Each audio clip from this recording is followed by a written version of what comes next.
Hello, welcome back. If you're new here, my name is Douglas Johnson. I am a certified yoga teacher at the advanced 500-hour level. I'm also a musician, kirtan artist, and an ordained minister. Today, I would like to talk about sensitivity and resilience. These two, on a spiritual path, really need to go together. But before I get into that, I do want to thank my patrons on Patreon.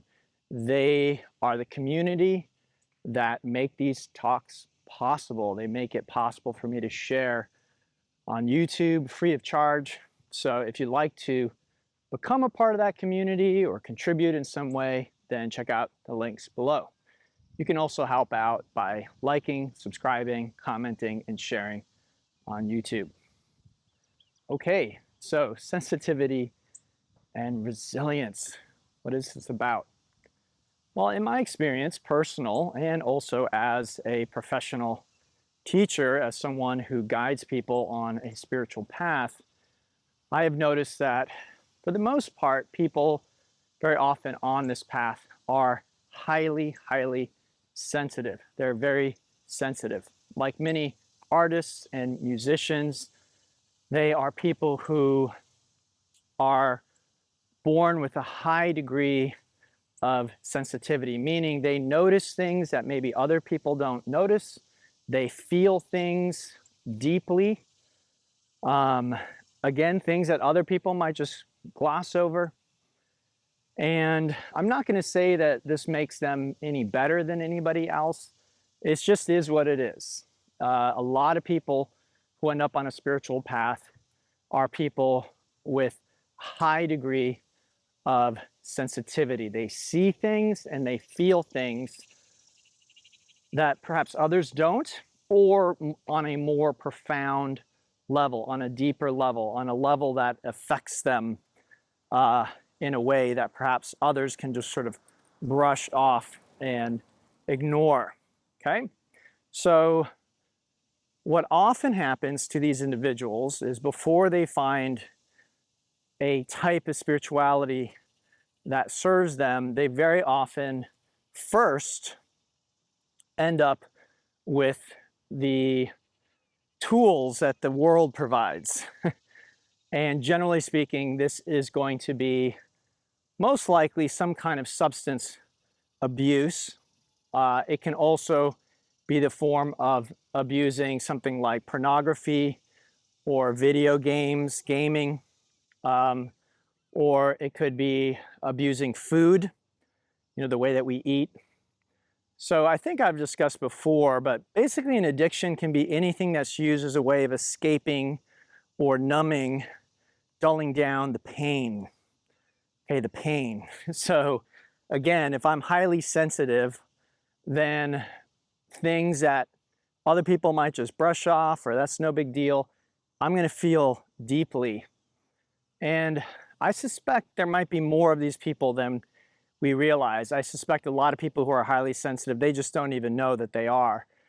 They've, again, learned to perhaps dull it with alcohol, with, again, consuming hours of Netflix or YouTube or whatever it might be. Now, again, I want to be very clear. Just because you have a drink, it doesn't mean you have a drinking problem. Just because you smoke weed every now and then, it doesn't mean that you're using it to escape. Just because you play a video game from time to time, that does not mean that you have video game addiction. Okay, so these are just things that are out there that people can enjoy or use occasionally, maybe to take the edge off a little bit, but it becomes a problem when it is a chronic and excessive use of these things. Now, one of my teachers, Scott Killaby, he calls this external resourcing. Okay, externally resourcing. We are feeling the pain, and so we use something from outside, a substance, a show, a food item to dull and numb the pain. And it's completely understandable. One of the biggest mistakes that we make as human beings is to see people doing that as weak or morally inept or something like this. Again, we don't know what someone is feeling internally, okay? Somebody can be suffering very deeply internally. They can be feeling a lot of pain. And externally, we just are like, well, just get over it. Get on with your life, move on, be tough, right?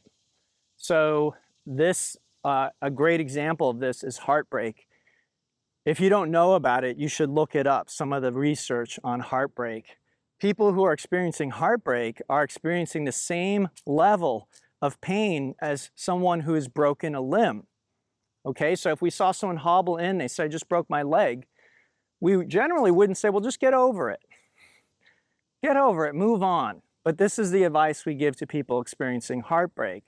This is not well calibrated. This is not skillful. This is not useful to tell someone, well, just get over it, get on with your life. And we don't give them a way to do that. We don't give them any process or tools to do that. So highly sensitive people are people who are experiencing a high degree of pain due to their high sensitivity, okay? Something that you might just be able to brush off and say, well, you know, I'm just going to get over that, move on with my life. Someone who's highly sensitive will not necessarily be able to do that. So what often happens is people who are highly sensitive, they learn some method, some way. Sometimes a workaholic is another form of this, okay? So, you know, you might be like, well, I'm not highly sensitive. I'm just working to achieve my goals of whatever it might be. Well, have you ever considered that maybe you're working your butt off and you're trying to build your third business because you're highly sensitive? Because if you weren't constantly focused on your business, you would start to focus on just how hurt you are and how much emotional and repressed pain there is inside of you. Again, this can take many forms and shapes.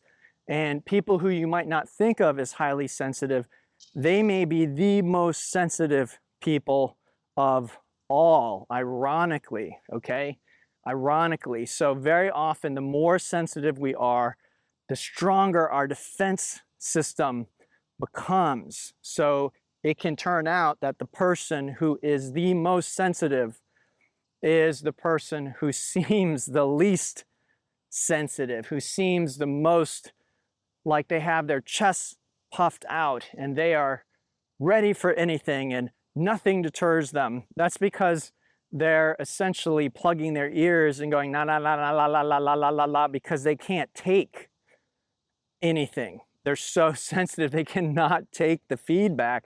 They cannot integrate any of that. It just is not possible for them because they are so sensitive and perhaps wounded inside, okay? So highly sensitive people very often learn to manage in this world using these things that I've mentioned already, a type of addictive behavior, or you can think of it as a numbing behavior, but it's something that we use to escape the feels. It's too much. I need to dull this, escape this, tamp it down. And again, this runs the gamut from behaviors that we might consider healthy even to behaviors that are extremely unhealthy. So I always like to point this out because I'm a yoga teacher, but you can use yoga in this way, and many people do in our culture. They feel crappy, and so they go take a yoga class and they feel a little better. But just as having a drink might make you feel a little better temporarily, it doesn't solve the root problem. This can also be true of yoga, depending on how you're using it. Remember that what we generally call yoga in the West are a set of tools that were developed that were designed to do a certain thing. Can the tools be used in a different way? Absolutely they can. Can they be used in a way that's harmful? Absolutely they can. Okay, just as a scalpel in the hand of a surgeon can save a life, the same scalpel in the hands of a unsupervised child can do a lot of harm. This is the same of yoga tools, of spiritual tools, okay?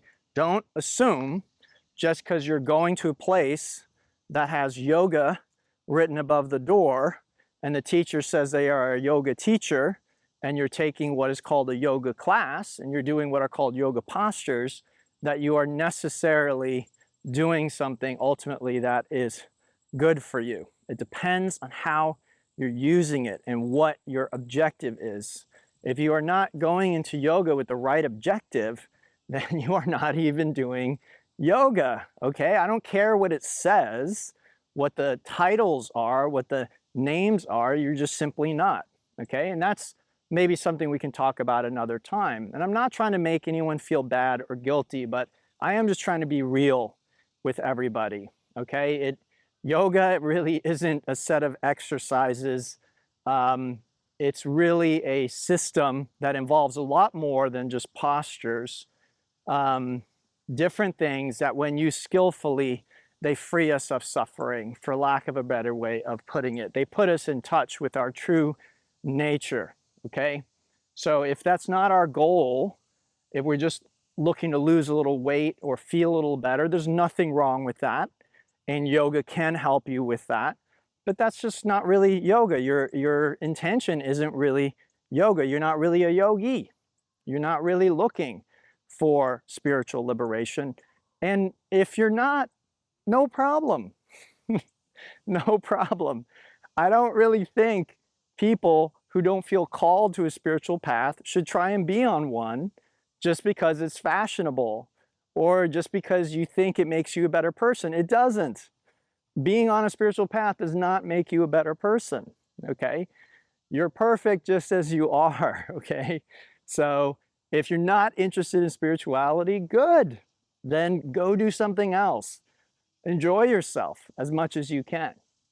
But very often people will find, especially if you're on a channel like this one, you may have already found this, that there's a lot of suffering in your life and that you've tried different ways of managing it. Again, maybe you've tried throwing yourself into your work. Maybe you've tried drinking or partying too much. Maybe you've tried having risky sex. Maybe you've tried pornography. Maybe you've tried eating too much, right? Maybe you've tried yoga classes, okay? And all of these things can have varying degrees of usefulness, meaning that they do dull the pain, and also harmfulness, right?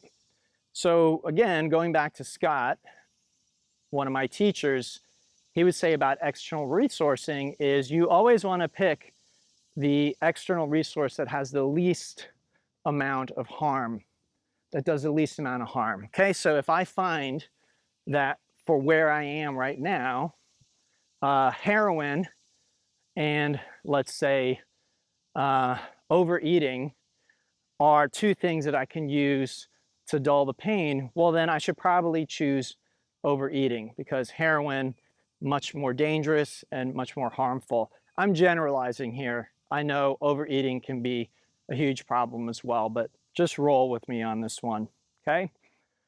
So both harmful, one is less harmful than the other. If later I find that, okay, if I go to this yoga class, I feel a little better as well. Maybe I have to do a lot of it.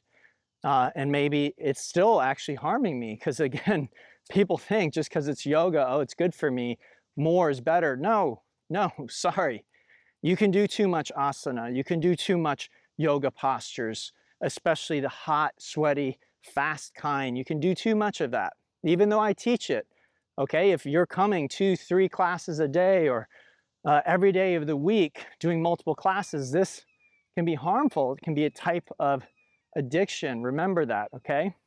So maybe you find doing a ton of yoga takes some of the edge off and you can let go of the overeating. Okay, so now you found another external resource that can help. But remember, it's still external. It's still outside of you. Now the beauty of yoga, okay, is it can function in two ways. I think a lot of people do experience what I'm talking about. They come to yoga and they do feel a little better. They might find that they can let go of drugs, alcohol, overeating, pornography, when they start doing yoga regularly. They find they just start feeling better overall, and maybe they find that those cravings go away naturally.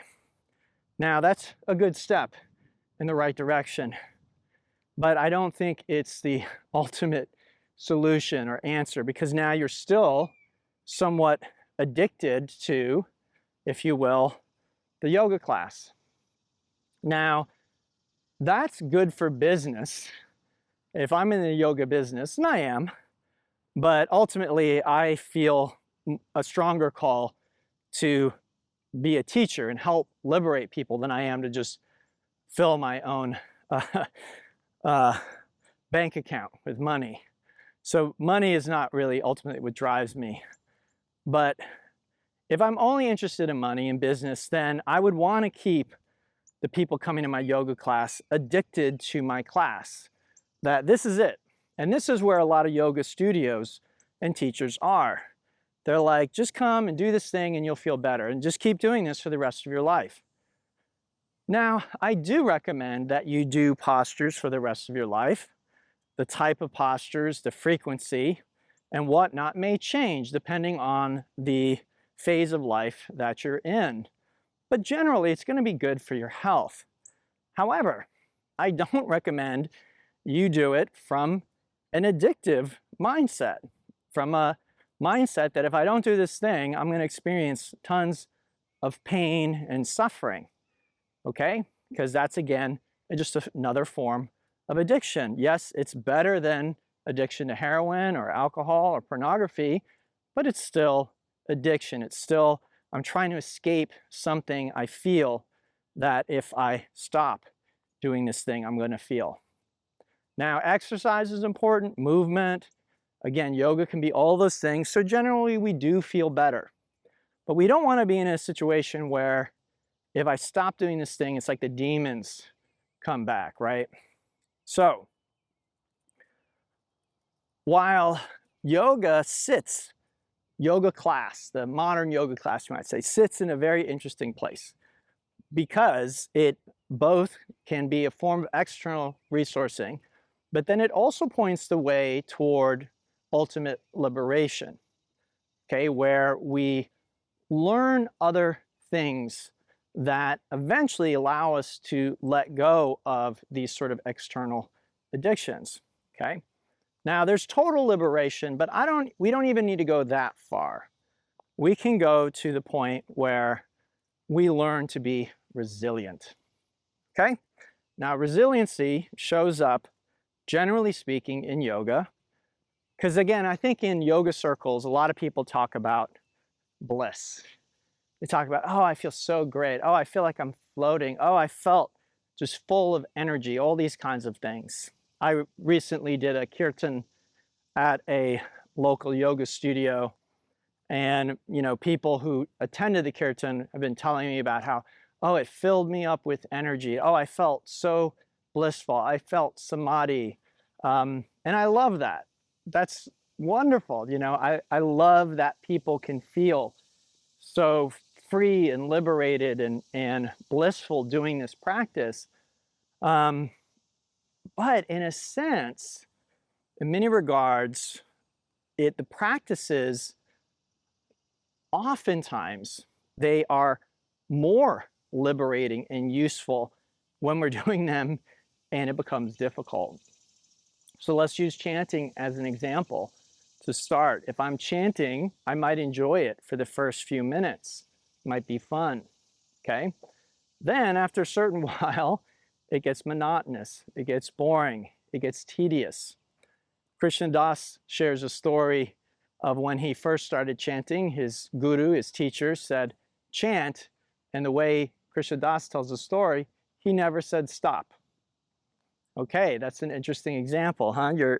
Your teacher, who you see as God incarnate, says start chanting, and he doesn't come back and say, okay, everybody stop now. So you chant and you chant and you chant.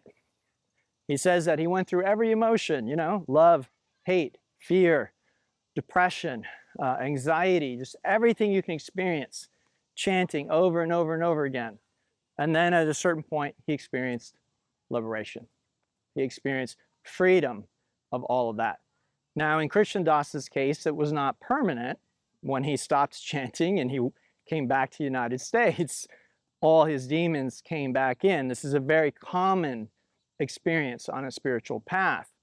But that taste of liberation that he got was transformative. It changed him from then on, okay? And his relationship with that practice. So I hope you can understand, because Krishna Das is seen as this guy that goes around sharing the love of chanting, and people chant with him and they feel blissful and wonderful. You know, again, I love that. I love lifting people up. But on a spiritual path, it's not all fun and games. It shouldn't be. It can't be. Because very often it is when the practices pull up our suffering. They show us where the suffering is. That is really, really valuable. So it's not just for chanting. If we're holding chair pose, for instance, and I start to feel a lot of sensation in chair pose, Utkatasana, right? My thighs start to burn and to shake. I start to feel, my mind starts to race, doesn't it? It starts to feed me a narrative. Oh, I don't know if I'm strong enough to do this. Oh, I don't like the way that I feel. How long is this teacher going to hold this pose? This teacher's stupid. I hate this class. I hate it when they do this, right? It just starts freaking out. Now, what yoga teaches us is I'm not that freak out. But that's a relatively advanced concept. Most of us are so used to identifying 100% with that, what's called self-speak, with that little voice that's going off in our head. It's telling us what's going on, right? It's telling us we're not strong enough. It's telling us this teacher's stupid for holding this pose. It's telling us this pose isn't good for me. It's telling us I'm injured. I can't do this. I'm too weak, whatever it might be. We don't have to buy into that. But most of us, without quite a bit of meditation practice, we will. We'll buy it fully. We'll believe it, okay? So yoga practice, if a practice like that is combined with what I'll call mindfulness, meditative awareness, then it becomes very valuable, because asana practice can show us where we have fears, where we're making assumptions, where we're telling a story and what that story is. But we have to practice with awareness. Now, over time, what can happen with awareness and bringing that to these practices, we can begin to develop resilience and faith. And these are really important for the highly sensitive person, in my opinion. And I'm someone who's very sensitive, by the way. So we get to that point. We're holding the chair pose, our legs are shaking, thighs are burning, and a voice comes up in our head, I can't do this anymore. Now, what I've found is usually the mind gives up before the body does. And perhaps that's a safety mechanism. But if you really check in when the mind says, I can't do this anymore, instead of just coming out of the pose, just go inside and check and see, is that true? Am I literally going to collapse to the floor if I hold this?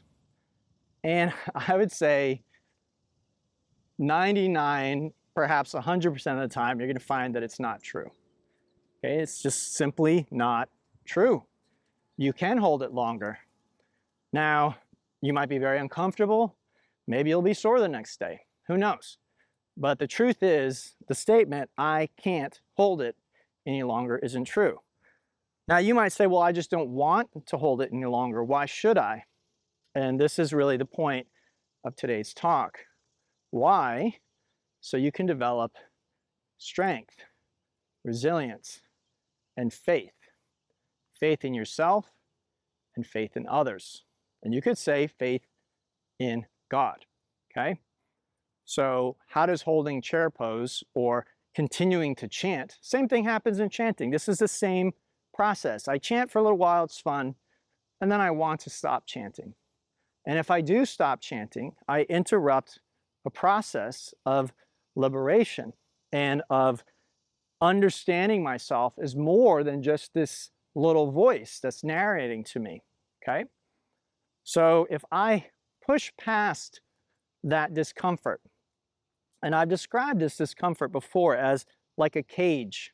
It's a mental cage, it's not a physical cage, but your life is restricted by your own beliefs, ideas, story that you're telling yourself about what you are capable of and what others are capable of and what is possible in this world. It's not true. I've talked about that a few talks back, I think. It's just simply not true. Humans don't know what is possible.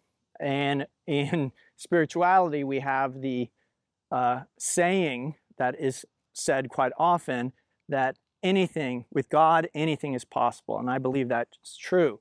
What do I mean by God? Love. Okay, for me, it's the same thing.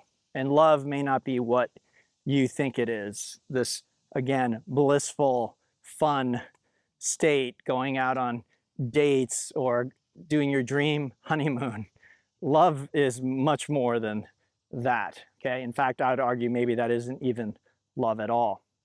So we are doing something, we're holding chair pose, we're chanting, we're holding a yin posture, whatever it might be. We begin to feel uncomfortable. We begin to feel fearful. We begin to have, our mind begins to race and create all these scenarios. Well, you know, honestly, if you really are unsafe, then stop. But to be completely honest with you, how likely is it that you're unsafe singing? Okay, how likely is it? How likely is it that it's truly the case that if you continue singing, your life is in danger? There might be a scenario, okay? Sure. But it's very unlikely. Very unlikely. It's very unlikely that you are in real harm's way. Maybe you'll have a sore throat later, all right, scratchy voice. Maybe you'll lose your voice. Okay. You know, same with chair pose. You hold the chair pose a little longer. Maybe your thighs are a little weak. Maybe you even need to sit down for a second and take child pose. Okay, is that the end of the world? What we're trying to build with many yoga practices, not all of them, they have different purposes. With many yoga practices, what we're trying to build is resilience. Resilience, okay? And if you're highly sensitive, you will likely be resistant to doing that. Again, you're sensitive, so you might feel the effects of the chair pose way before anyone else does. You might begin to feel like, I want to stop chanting way before other people do. In fact, you might be like, oh, it's too loud in here. This is too much for me. I'm getting overwhelmed, okay? Now again, sensitivity is a good thing from my perspective for the most part. I don't know if it's better or worse to be more or less sensitive, but in my experience, being sensitive is a good thing, okay? Doesn't mean that if you're not sensitive, you're bad or there's something wrong with you. In fact, there's maybe a problem you don't have to deal with.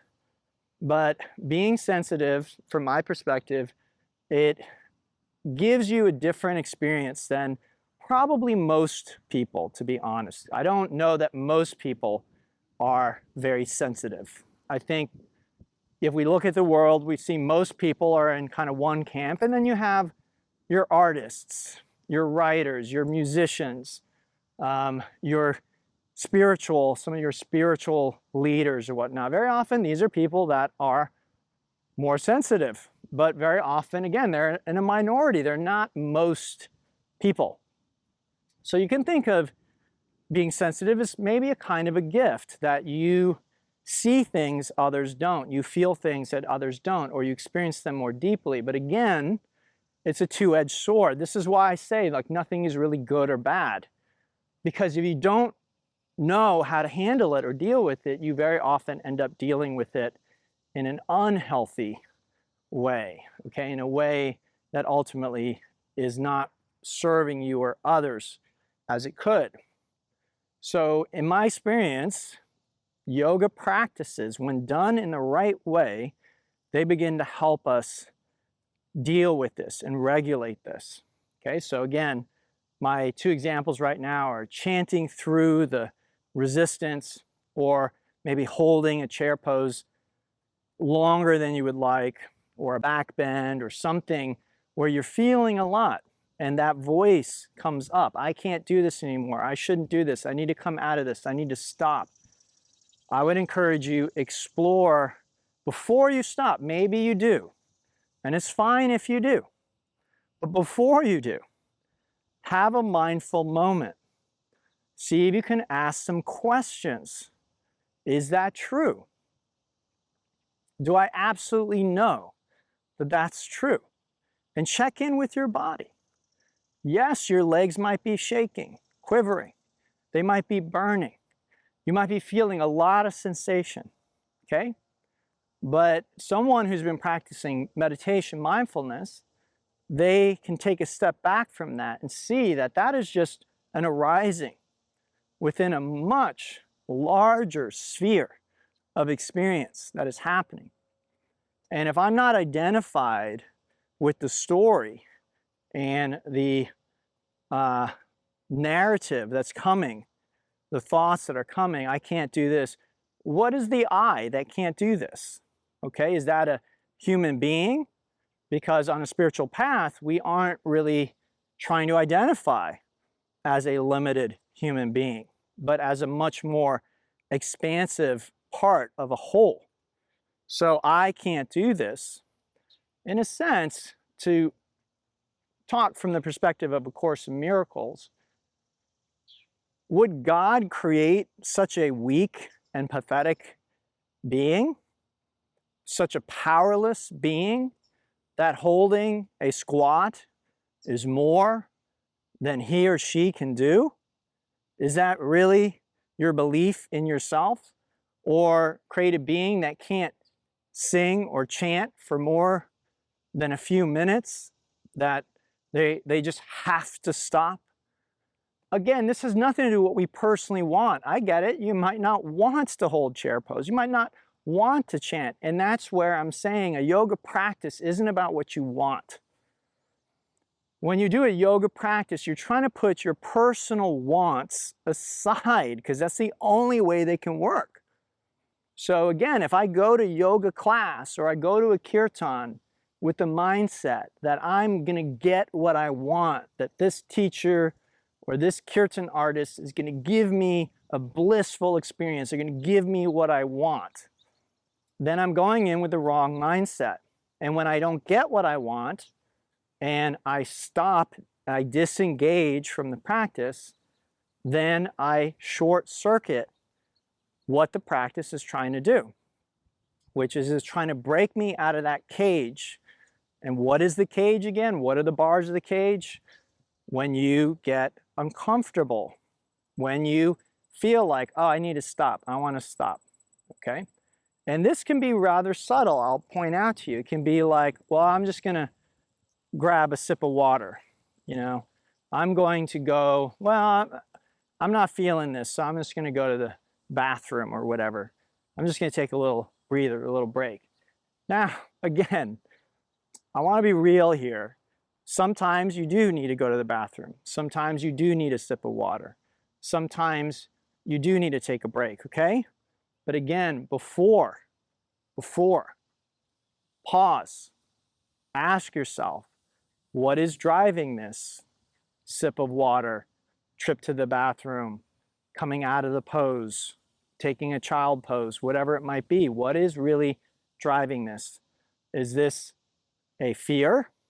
Is this a belief in how limited I am? Is this a belief in the story I'm telling myself? Or is this something else?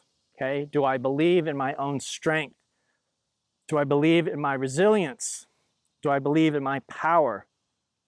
If I do, and I could keep going, and there's no, again, no cage there, then yeah, you might stop. You might go take care of business. If you really need to do something, do it. But just remember what these practices are. They are opportunities for us to break free of the cage, and that rarely feels blissful. Afterwards, you often feel very blissful, okay? After you break through. Even if you enjoy it at the beginning, you might feel, oh, this is so blissful. And then you get to a point where like, yeah, I'm not so blissed out anymore. But if you can keep going, you find you open up to a new vista of expansiveness and blissfulness that wasn't accessible to you before, okay? And in that process of working through that discomfort, the sensitive person begins to learn, what I'll call basically resilience. And as I said, resilience comes, in my experience, from asking those questions and noticing that the answers aren't what that narrator or story in our head is telling us. That oftentimes we find, oh, actually, I can keep going. If you go a little deeper and you investigate the self, pretty much all spiritual practices eventually lead us to the conclusion that the small self that we thought we were, the body mind that we thought we were, is not truly the end of the story. We're much more than that. Some teachers say you aren't that, and that is true. That's not, but the way I would put it is that's not all you are. You're that and so much more. In fact, you're everything, for lack of a more eloquent way of putting it. And if that doesn't make any sense to you, then I would encourage you to continue practicing and exploring. And hopefully one day that realization will come, okay? But that is ultimately, you're everything and you're nothing, for lack of a better way of putting it. So when we understand this, there's so much more available to us at that point. And again, I really appreciate A Course in Miracles, the way it puts certain spiritual concepts. It really asks you to have faith in a few different things. One is the Creator, God. I don't care what term you use, folks. The energy, the source, that gave birth to the universe, whatever it is, Krishna, oneness, I could care less, okay? As a student of philosophy where terms are really broken down, in my experience in spirituality, it's almost the opposite of philosophy. Everyone's talking about the same thing and using different terms and then killing one another over it. So this thing, this oneness, this is more powerful than we can ever imagine. And we are creations of it. We are extensions of it. We are really not essentially different from it.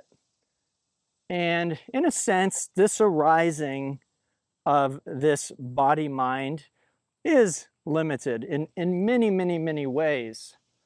But in another sense, if I step back enough and I can identify with the power of that which gave birth to this, and I'm not talking about my parents or my mother, I'm talking about from the source, then this is something that is mysterious and possibly powerful beyond my imagination. Again, humans will tell you they know what a human is and what a human is capable of. I would question that. Humans don't know. Humans don't know what they are. We can slap a label on it and give it a name, and we can have studies and take averages, but we don't know. We don't really know. We're still discovering organs in our own body. We're just still discovering new ways to heal, okay? New possibilities. We don't know the limits. I'm not sure that we ever will, okay? So what is a human being capable of? I don't know. It's mysterious. And when I start to tell myself, I know what I can and can't do, I know what I can and can't heal, you are welcome to do that. Okay, if you want to, go right ahead. In some ways, it might bring you some comfort. The idea that you can believe your mind and that your mind knows and you can trust your mind to tell you what is and isn't possible. Is that really true though? No. How many times have we been wrong? How many times have we been wrong? Okay? So the truth is, it's mystery. It's mysterious. We don't know. And so in that, at that point, okay, of friction, of where my limited ego identity is telling me I need to come out of chair pose, I need to stop chanting, I need a drink of water, whatever it might be, we question that narrative, okay? We say, well, maybe I don't. Maybe I'm stronger than that. Maybe I'm more resilient. Maybe I'm more powerful than I ever imagined. And we just explore, okay, with a light touch. It doesn't have to be serious. With a playfulness. Well, let me see what happens. What if I do one more round of chanting? And then we can check in again. Well, okay, well, what if I do one more round? Okay, what if I take one more breath in chair pose before I'll quit. Let me just take one more breath. And then we might check in. Well, okay, that breath wasn't so bad. What if I take another breath? Okay, so I hope you're getting the point. And as we do this, as we play with our edge, what I call our edge in yoga, we have the opportunity to see that this narration, this story of limitation isn't really true. That we can do so much more than perhaps we believed we could. And in that, we begin to have more and more faith, okay? We begin to see, well, maybe I don't know what's possible. Perhaps anything is possible. Let me see, let me explore, let me play, let me find out. And in that, we hopefully find this very special place between sensitivity and resilience, or sensitivity and power, okay? This is why, I would encourage people who are very sensitive and perhaps who feel vulnerable to practice something like power yoga, right? To explore their edge of what they think is possible, because they might think, no, I can't, it's too hot, it's too hard, I can't do that, I'm out of shape, I'm overweight, I'm injured, I'm old, I can't do that. Again, that's a story. Okay, that's a story, and I get it, that story is based on your experience. But to how much, to what degree do our stories create our experience? If you're to believe what A Course in Miracles says and what manifestation teachers say, you create all of it, unconsciously. Because you might be saying, well, I wouldn't create this illness, I wouldn't create, okay, yeah, not on a conscious level. No one's saying this is happening on a conscious level, but it is on a conscious level that we need to start changing it, if you want to. Again, I don't really believe in being spiritual because someone told you you should be, or because you think it's good to be. Whatever it is, I believe in being called. Just like listening to this video. Do you feel called to listen to it? That's it. Okay, what do you feel called to do? So this is really for those individuals. So I hope this was helpful. This is definitely something that I have learned, moving beyond those edges, exploring, realizing I'm much more unlimited, not just in this body-mind, right? I'm not just talking about this, but I am also talking about this, that this is also mysterious. I am not this, okay, body-mind, but I am this and much, much more.